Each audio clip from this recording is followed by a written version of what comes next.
নির্বাচন পরবর্তী সরকার কাঠামো নিয়ে ইতোমধ্যেই আলোচনা শুরু হয়ে গেছে। দীর্ঘদিনের মিত্র বিএনপি ও জামায়াত এখন দুই মেরুর বাসিন্দা হলেও পরবর্তী সরকার নিয়ে প্রায় কাছাকাছি অবস্থানে। জামায়াত বলছে জাতীয় সরকারের কথা আর বিএনপি বলছে জাতীয় ঐকমত্যের সরকারের কথা।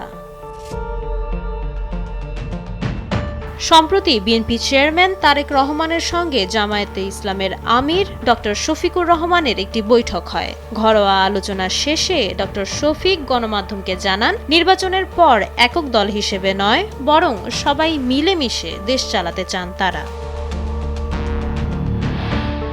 জামায়াতের এই ইঙ্গিতের পেছনে কাজ করছে তিনটি শক্ত শর্ত: দুর্নীতিমুক্ত প্রশাসন, স্বাধীন বিচার বিভাগ, জুলাই আন্দোলনের সংস্কার প্রস্তাবনার বাস্তবায়ন।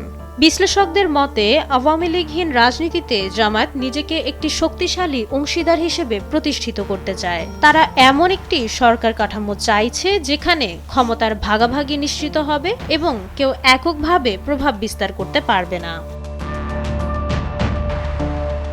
এদিকে বিএনপি আগে থেকেই তাদের ৩১ দফা সংস্কার প্রস্তাবে জাতীয় ঐকমত্যের সরকার গঠনের কথা বলে আসছে। তবে এই প্রস্তাবের সঙ্গে জামায়াতের প্রস্তাবের একটি পার্থক্য আছে। বিএনপি মূলত তাদের যুগপৎ আন্দোলনের মিত্রদের নিয়ে সরকার গঠন করতে আগ্রহী, যেখানে জামায়াতের অন্তর্ভুক্তি নিয়ে দলটির ভেতরে বাইরে এখনো সংশয় কাজ করছে। বিএনপির নীতি নির্ধারকদের ভয়, যদি সব দল মিলে সরকার গঠন করে তবে সংসদে কোনো শক্তিশালী বিরোধী দল থাকবে না। এতে রাষ্ট্র ব্যবস্থা আবারও একদলীয় চরিত্রের দিকে মোড় নিতে পারে, যা বিএনপি এড়াতে চায়। আওয়ামী শাসনের পতনের পর বিএনপি ও জামায়াতের মধ্যকার সম্পর্কে দৃশ্যমান টানাপোড়েন চলছে। বর্তমানে দুটি দলই আলাদাভাবে নির্বাচনের প্রস্তুতি নিচ্ছে। বিএনপির নেতাকর্মী ও সমর্থকেরা তাদের পুরনো যুগপৎ আন্দোলনের মিত্রদেরকে নিয়ে এগোচ্ছে। এদিকে জামায়াত অন্তত 10টি দলের সাথে আসন সমঝোতা করে একটি আলাদা জোট গঠন করছে। 12 ফেব্রুয়ারি নির্বাচন পরবর্তী পরিস্থিতি আসলে নির্ভর করবে ভোটের ফলাফলের ওপর।